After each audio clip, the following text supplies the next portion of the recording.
Bismillahirrahmanirrahim. Assalamualaikum warahmatullahi wabarakatuh. Bagaimana kabar kalian anak-anak? Semoga sehat selalu dan tetap semangat.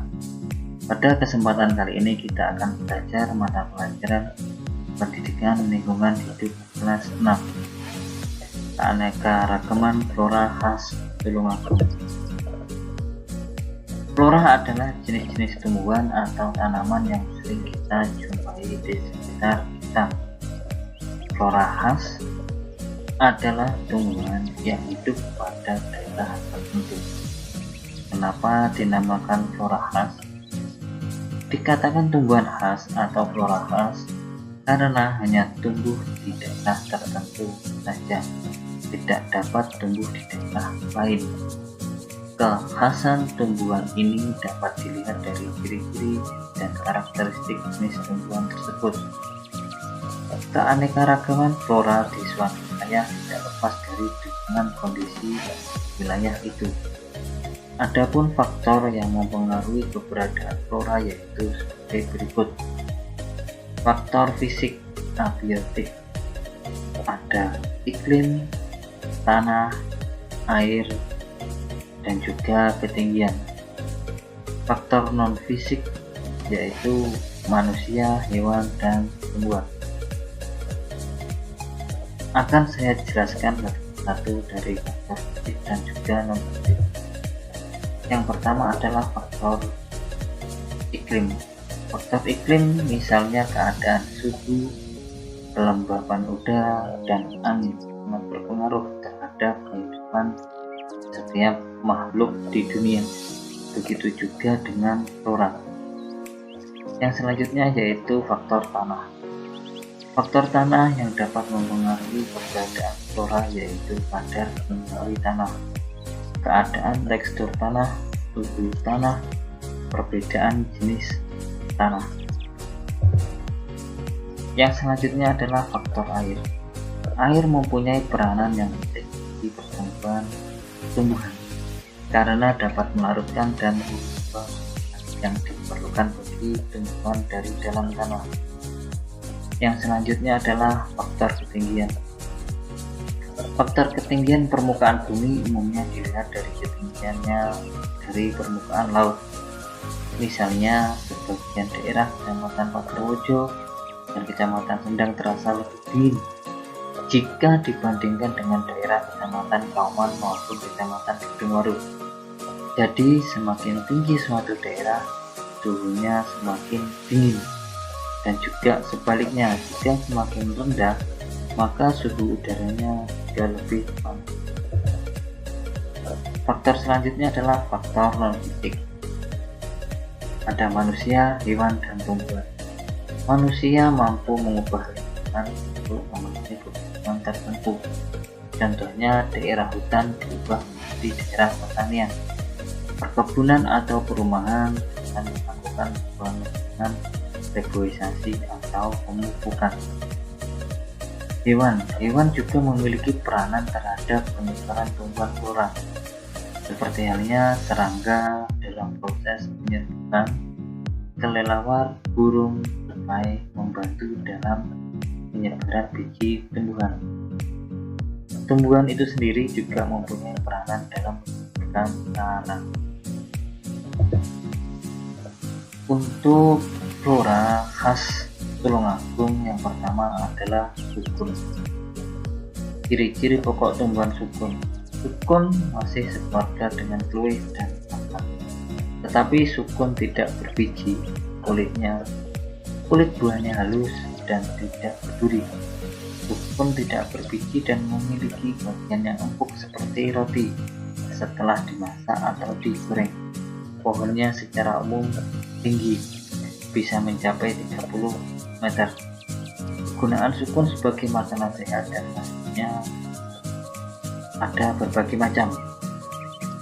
Daging buahnya dapat dijadikan tepung sebagai bahan makanan. Bahkan di Pulau Madura dijadikan sebagai obat sakit kuning. Bunga sukun bisa diramu sebagai obat sakit gigi. Getah sukun digunakan untuk menjirat burung. Kayu sukun dapat digunakan sebagai Serat kulit kayu bagian dalam dapat digunakan sebagai material serat pakaian. Serat sukun juga dapat dijadikan keripik. Daun sukun dapat dijadikan pakan ternak dan diramu menjadi obat. Bahkan daun sukun bermanfaat untuk menyembuhkan penyakit liver, ginjal, jantung, hipertensi, dan sebagai obat alami menyembuhkan sakit gigi. Asal daerah. Sukun awalnya diimpor oleh penjelajah barat dari Tahiti, Amerika tropis. Kemudian pada masa perdagangan tumpah di akhir zaman Majapahit, sukun menyebar ke Jawa dan Maluku. Dan untuk di daerah Tulungagung, hampir semua wilayah memiliki tumbuhan sukun ini, terutama di daerah dataran rendah seperti Kecamatan Boyolali, Kecamatan Ngantru, Kecamatan Munur, Kecamatan Pakel, Kecamatan Campur Darat, dan Kecamatan Rejo Tangan. Untuk flora selanjutnya yaitu duku. Ciri-ciri pokok tumbuhan duku umumnya memiliki pohon aktif besar, padat oleh dedaunan yang berwarna hijau cerah, dengan tandan relatif pendek dan berisi sedikit buah. Butiran buahnya besar, cenderung bulat, berkulit agak tebal namun getah bilang. Umumnya berbiji kecil dan daging tebal, manis atau masam, dan berbau harum. Langsat memiliki pohon yang lebih kurus, berdaun kurang lebat dan berwarna hijau tua, dengan percabangan tegak, tandan buahnya panjang, berisi 15-20 butir buah yang berbentuk bulat dan besar. Buah langsat berkulit tipis dan selalu bergetah putih sekalipun telah rusak. Warna kulitnya adalah antara coklat dan kuning. Daging buahnya banyak berair, rasanya masam, manis, dan menyegarkan. Kokosan dibedakan oleh daunnya yang berbulu, tandannya yang penuh, butir yang berjenjang sangat rapat, dan kulit buahnya berwarna kuning tua. Butir buahnya umumnya kecil, berkulit tipis, dan sedikit bergetah, namun sukar dikupas, sehingga buah dimakan dengan cara digigit dan disedot cairan dan bumbunya. Ciri khas tumbuhan duku, untuk pohonnya berukuran sedang, tinggi mencapai 30 meter hingga 75 meter. Batang biasanya beralur dalam tak teratur. Kulit kayu mengandung getah kental berwarna susu yang lengket seperti resin. Untuk daunnya majemuk, menyirip ganjil, gundul atau berbulu halus, mengkilap di sisi atas seperti granat, dengan pangkal runcing dan ujung meluncur pendek. Untuk bunga duku terletak dalam tandan yang menyisir pada batang atau cabang yang besar menggantung, kerap bercabang pada pangkalnya.